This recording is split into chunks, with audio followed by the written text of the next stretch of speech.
Hey guys, welcome to Classic Plastik.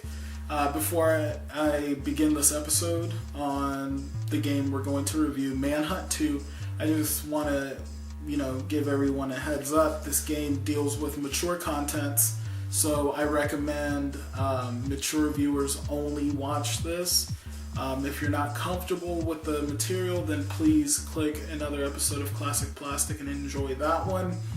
If you just have no problem with Manhunt 2, then enjoy the episode. Hey guys, this is Tom from Klassic Plastik bringing you another episode from Times Square, New York, New York. Enjoy the show.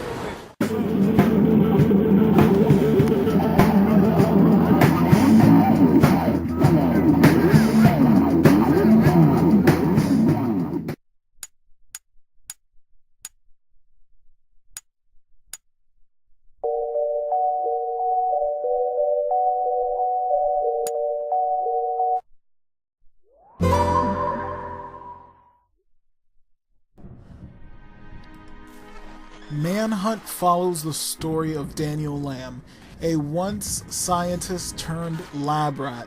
He wakes up in a mental hospital in the midst of a hostile takeover by the residents. Danny now has to escape the hospital and traverse the city to piece not only his life, but also his psyche. Along your journey, you're going to meet enemies such as hunters, gang members, and even crooked cops. Yes, cops.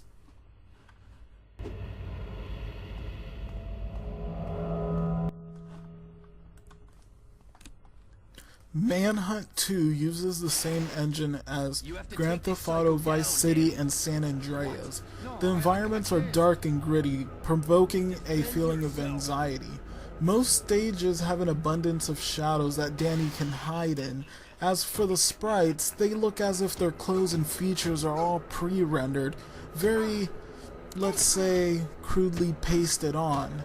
At the time, this was a good-looking game. 8 years later, that is no longer the case, but then again, graphics aren't everything in a game.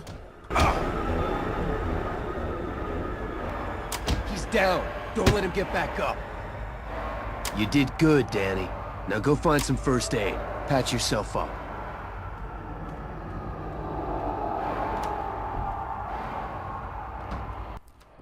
Manhunt 2 suffers from, at times, poor controls and camera mapping, at least on the PSP version. The controls are very similar to the ones normally found on survival horror games of the time. Yes, I mean tank controls. When dealing with tank controls, the community is normally polarized on the subject, almost like people are with Corvettes. You either love them or you hate them. I, for one, love Corvettes and tank controls, judging that I grew up in what I call the golden era of survival horror games. Games like Resident Evil, Silent Hill, and Eternal Darkness all use the same control.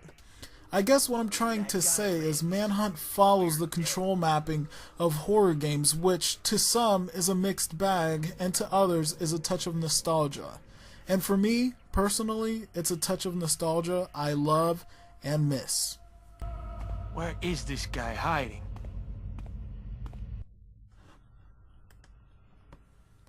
The audio department did a fantastic job with this game.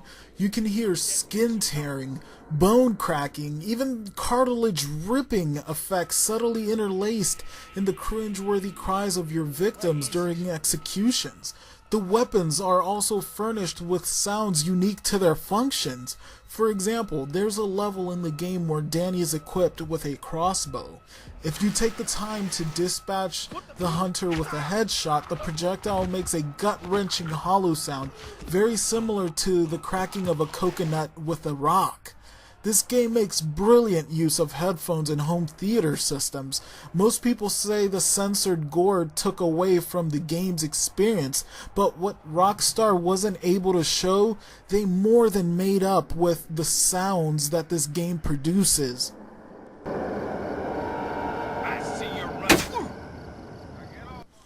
Rockstar did an awesome job with Manhunt by taking the player and immersing them in a bleak, sick, and twisted world where you serve as someone's play toy.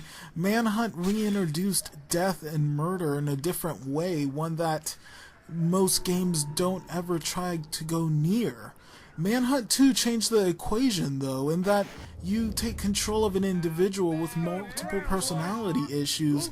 This entry was made more accessible for newcomers and beginners, but did take away from the unsettling atmosphere that the first game was known for, which kind of makes the game feel more like a stealth spy game. But that's not to say the game is not enjoyable. Manhunt 2 provides hours of fun through its gameplay and unique game mechanics. Rockstar went the distance to try to make Danny and Leo as unique as possible, and also for the hunters to make their concerns and their queries all audible for you to hear, to make them seem more human. Overall, Manhunt provides more of what fans of the first game wanted, while also adding a story element to further deepen the gameplay.